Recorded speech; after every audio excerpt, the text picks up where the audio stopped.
জয় কৃষ্ণকালী মায়ের জয়, জয় কৃষ্ণকালী মায়ের জয়, জয় কৃষ্ণকালী মায়ের জয়। মা গো, সবাইকে ভালো রাখো, সুস্থ রাখো, সবার মনস্কামনা পূর্ণ করো মা। দেখো ভক্তরা, আমার পুজো পাঠ হয়ে গেল। এই দেখো সবার পুজো পাঠ হয়ে গেছে। দেখো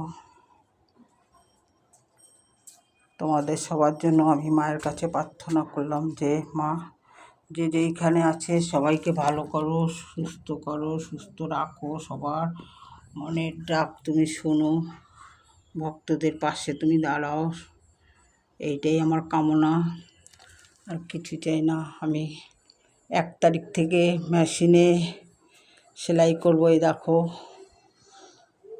কারণ সারাদিন মায়ের পুজো পাঠ ছাড়া তো আর আমার এমনি কোনো কাজ নেই, তা মেশিনে সেলাই করব। আর মায়ের কাছেও সারাদিন বসে থাকা হবে এই ঘরেই। এই দেখো ভক্তরা, জয় কৃষ্ণকালী মায়ের জয়।